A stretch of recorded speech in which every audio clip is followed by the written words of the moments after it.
What I do here is I talk about paranormal, strange things, spiritual stuff, the Mandela Effect and things like this. And I had read this book, and I want to look at things about this book, and I did some videos on it. So if you like my channel, please give it a thumbs up and subscribe and ring the bell. But basically, nowadays we take for granted the access to information and the mostly open and intelligent discussion of scientific topics. I've always believed that true science and what we often call paranormal or supernatural will eventually and hopefully meet in an area of mutual agreement. This video is about a book, a discussion on the book by Julie Soskin, The Cosmic Dance, written in 1991, a book of channeled writings. She gave me permission to make a video of her 2 books, and I've only done one so far. But now I want to go through this particular book to see if it has any tidbits for those of us in the Mandela Effect community. If you wish to see the videos on her book, they are on my channel playlist. It's easy to dismiss the rather woo-woo writing of the past decades as cosmic fantasy and Pollyanna-like hopefulness of a new dawn, new age of peace and universal love. I think a lot of us can agree that there are both good and evil forces that are in constant battle, oftentimes internally, now less hidden and very external, and too much of the time in the news, as we see all the time. More so now than ever, we see the dividing of factions into one side or the other. No longer subtle and ambiguous, it is harder and harder to sit on the fence. I think we need to look at these writings with new eyes and open minds.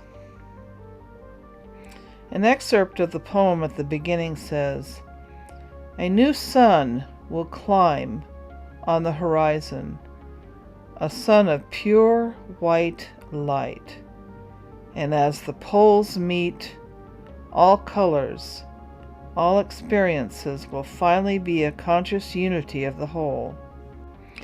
A quote from Chapter 1. There is an energy field around your globe, a tangible field which cannot be seen, but can be found. There is also an energy that radiates from your bodies, an energy that emanates from all living things on Earth. The energy of your planet shifts and changes. There are forks of energy, power lines. These are Earth's vibrant forces. At the time of the writing of this book, the discussion of pole reversal was not a big thing that people discussed. Now we hear about it all the time.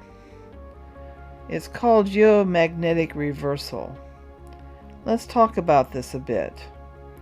According to Wikipedia, a geomagnetic reversal is a change in the planet's magnetic field, such that the positions of magnetic north and magnetic south are interchanged, not to be confused with geographic north and geographic south.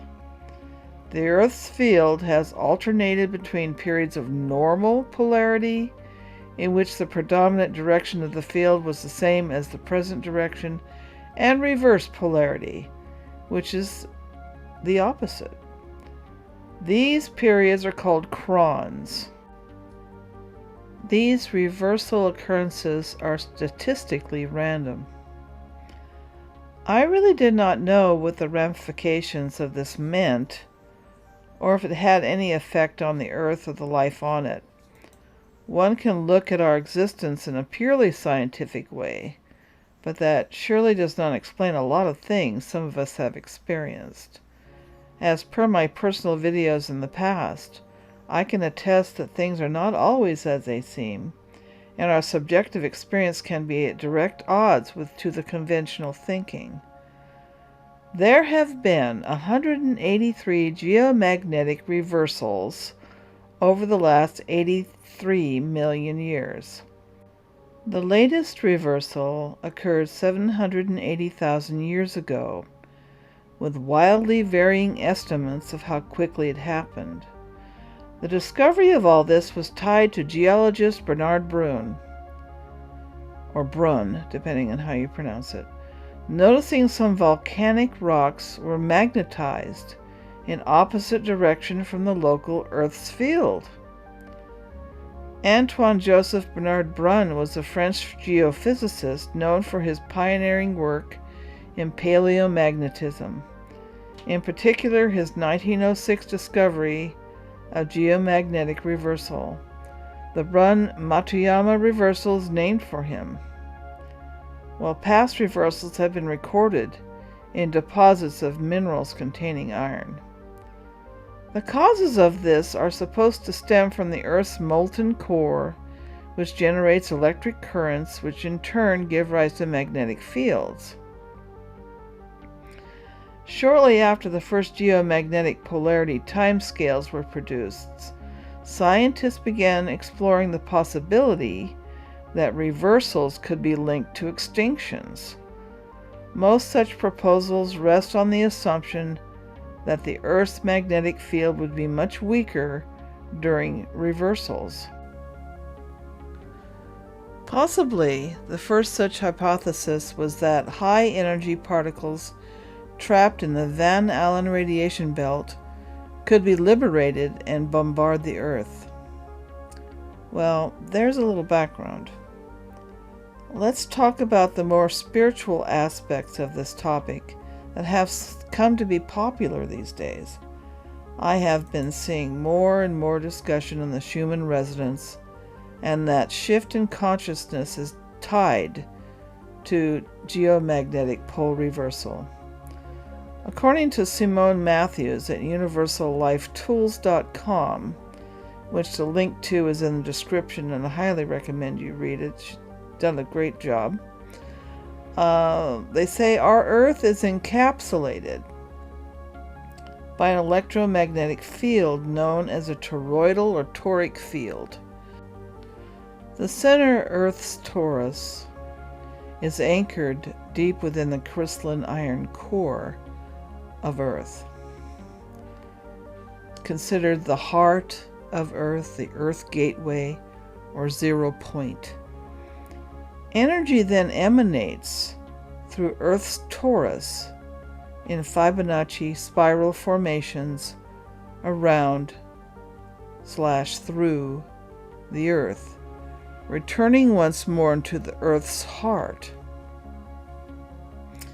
In a holographic/fractal universe, the toric field of Earth is akin to the toric field of the atom, the toric field that surrounds the human heart, the toric field around our sun called the heliosphere, and even on a much larger scale, again, the toric field around our entire Milky Way galaxy.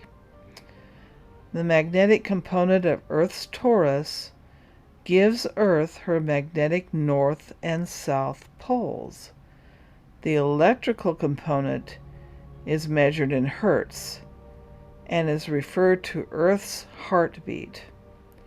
Collectively, the electromagnetic field creates the container of Earth's atmosphere and protects all life on Earth by deflecting solar wind and protecting against harmful solar radiation.